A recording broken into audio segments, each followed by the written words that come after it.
Hello friends, welcome back to own study. दोस्तों, आज के इस वीडियो में हम सुपरिटेंडेंट एग्जाम का पूरा सॉल्यूशन है वो आपके साथ शेयर करने वाले हैं।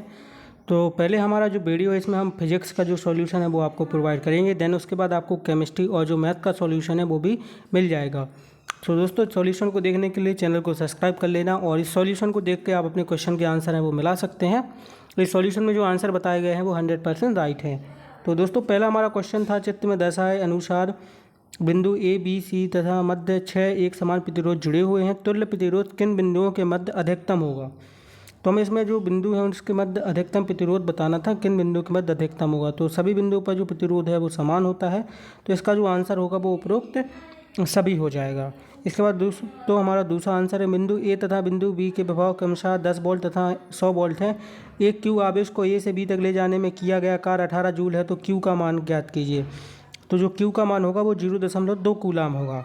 इसके बाद अगला क्वेश्चन है, एक नीलम का अनुमानित अपवर्तनांक 1.8 है, तो प्रकाश के वेग में अनुमानित प्रतिशत कमी कितनी होगी जब प्रकाश नीलम में प्रवेश करता है? तो इसका आंसर है 45%।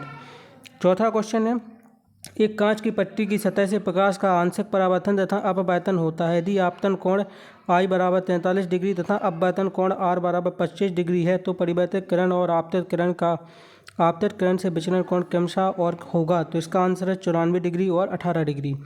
अगला क्वेश्चन है, किसी क्रम में प्रतिरोध को बल्ब से जोड़ने पर बल्ब की तीव्रता कम हो जाएगी। तो इसका आंसर है श्रेणी क्रम में। अगला क्वेश्चन है क्वेश्चन नंबर 6, तो दर्शाए गए चित्र में चुंबकीय क्षेत्र की चुंबकीय बल रेखा प्रदर्शित है। निम्न क्षेत्र में बिंदु ए बी एवं सी स्थित हैं। चुंबकीय क्षेत्र की तीव्रता में सही विकल्प का चयन कीजिए। तो इसका आंसर होगा अधिकतम बी पर, न्यूनतम सी पर। देखो, बी सबसे पास में है रेखाओं के, इसलिए बी पर अधिकतम होगा और सी पर न्यूनतम होगा। इसके बाद अगला क्वेश्चन है हमारा, किसी अवतल दर्पण की फोकस दूरी 10 सेंटीमीटर है। प्रतिबिंब को दोगुना आवर्तित करने के लिए एक वस्तु की ध्रुव से दूरी ज्ञात कीजिए। तो इसका जो आंसर है वो -5 सेंटीमीटर है। आठवां क्वेश्चन है, अधिकांश अपवर्तन पर होता है जब प्रकाश आँख में प्रवेश करता है। तो इसका आंसर है कॉर्निया की बाहरी सतह। इसके बाद क्वेश्चन नंबर 9, तो इसमें हमें बताना था कौन कौन दर्पण या लेंस के क्या क्या कार्य हैं या वो क्या सा प्रतिबिंब है वो बनाता है। तो इसका जो आंसर है वो डी वाला है। ठीक है, तो आप इसका राइट आंसर है वो देख लीजिए, इसका आंसर डी वाला है। इसके बाद दोस्तों हमारा 10वां क्वेश्चन है, एक समतल दर्पण की फोकस दूरी ज्ञात करने के लिए प्रयोग में ध्रुव से वस्तु की दूरी x तथा प्रतिबिंब की दूरी y के बीच ग्राफ होगा तो चित्र दिखाई देगा। तो दोस्तों, इसका भी आंसर है जो हमें मिला नहीं है। जैसे हमें इसका आंसर मिलेगा हम आपको अपने व्हाट्सअप ग्रुप के जरिए इसकी नोटिफिकेशन दे देंगे। हमारे आप व्हाट्सअप ग्रुप को भी ज्वाइन कर सकते हैं, उसकी लिंक आपको इस वीडियो के नीचे डिस्क्रिप्शन बॉक्स में मिल जाएगी। इसके बाद दोस्तों अगला क्वेश्चन है, यदि आपतित किरण को स्थिर रखते हुए दर्पण को थीटा कोण से घुमाया जाता है तो परिवर्तित किरण किस कोण से घूम जाती है? तो इसका आंसर है 2 थीटा कोण से घूम जाती है। 12वां क्वेश्चन है, 3000 आर्मस्ट्रॉन्ग तरंगदैर्घ्य वाली प्रकाश किरण की आवृत्ति होगी, तो इसकी जो आवृत्ति होगी 10⁻15 हर्ट्ज होगी। इसके बाद अगला क्वेश्चन है, दो पतले लेंस को जोड़ने पर इनकी संयुक्त फोकस दूरी 80 सेंटीमीटर। यदि पहले लेंस की फोकस दूरी 20 सेंटीमीटर है तो दूसरे लेंस की शक्ति क्या है? तो जो दूसरी लेंस की शक्ति होगी वो -3.75 डायोप्टर होगी। इसके बाद चौथा क्वेश्चन हमारा 14वां, खतरे का सिग्नल लाल रंग का होता है जबकि आंखें पीले रंग के प्रति अधिक संवेदनशील होती हैं, क्योंकि लाल रंग का विकिरण पीले रंग से कम होता है, इसलिए लाल रंग अधिक दूरी तक दिखता है। इससे अगला क्वेश्चन हमारा, दो तार जिनमें प्रत्येक में I धारा प्रवाहित हो रही है, P पर चुंबकीय क्षेत्र किस कथन द्वारा वर्णित है? तो इसका आंसर है चुंबकीय क्षेत्र विपरीत दिशा में है और कुल क्षेत्र 0 है। तो इसका हमारा ए वाला ऑप्शन है वो राइट आंसर हो जाएगा। इसके बाद अगला क्वेश्चन है, चुंबकीय क्षेत्र की तीव्रता का CGS मात्रक है, तो जो CGS मात्रक है वो गॉस है। 17वां क्वेश्चन है, चित्र अनुसार एक वृत्तीय धारावाही चालक YZ तल में स्थित है, इसका केंद्र बिंदु O पर स्थित है। यदि BA और BB बिंदु A और B पर चुंबकीय क्षेत्र हैं तो इसको जो BA का मान होगा वो BB से बड़ा होगा। तो इसका बी वाला ऑप्शन है वो राइट हो जाएगा। इसके बाद है, पूर्व की ओर गतिमान एक आवेशित कण उत्तर की ओर निर्देशित चुंबकीय क्षेत्र में प्रवेश करता है और लंबवत नीचे की दिशा में विक्षेपित हो जाता है। आवेशित कण है तो इसका आंसर है इलेक्ट्रॉन और ए इसका राइट आंसर है। इसके बाद अगला क्वेश्चन है, निम्नलिखित में से कौन सा परिपथ ओम के नियम को सत्यापित करने के लिए सही है? तो जो हमेशा एमीटर होता है उसको श्रेणी क्रम में लगाया जाता है और जो वोल्ट मीटर होता है उसको समांतर क्रम में लगाया जाता है, तो इसका डी वाला ऑप्शन है वो सही हो जाएगा। इसके बाद 20वां क्वेश्चन है, एक सर्किट पर विचार करें जिसमें एक प्रतिरोध मुक्त बैटरी और एक प्रतिरोध आर है। यदि आर के साथ समांतर में है एक दूसरा प्रतिरोध जोड़ा जाता है तो इसका सी वाला ऑप्शन है वो राइट हो जाएगा। बैटरी से निकाली गई कुल धारा बढ़ जाएगी।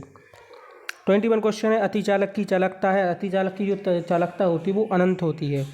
इसके बाद 22, दीपावली पर पंकज अपने घर को समांतर क्रम में जुड़े कई 20 वॉट बल्बों से रोशन करना चाहता है। यदि घर के परिपथ में 5 एम्पीयर का फ्यूज है तो वह अधिकतम कितने बल्बों का उपयोग कर सकता है? यदि वह परिपथ में किसी अन्य विद्युत उपकरण का उपयोग नहीं कर रहा है तो इसका आंसर है 11।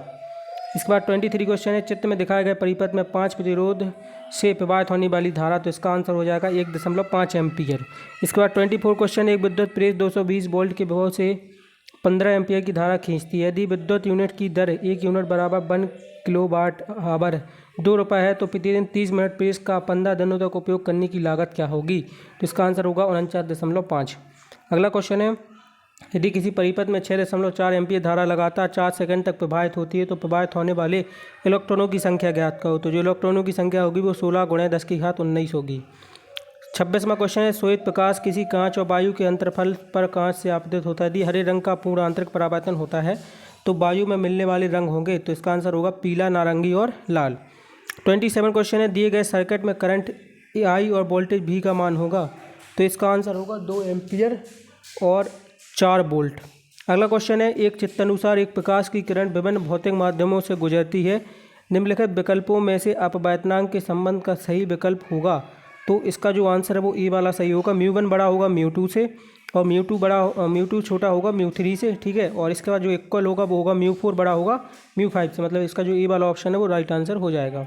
29 वाला क्वेश्चन है, एक प्रतिरोध R के तार को एक वृत्त के रूप में बुना जाता है तब बिंदु A और बिंदु B के बीच समकक्ष प्रतिरोध होगा, तो इसका आंसर है 3R/16 ओम।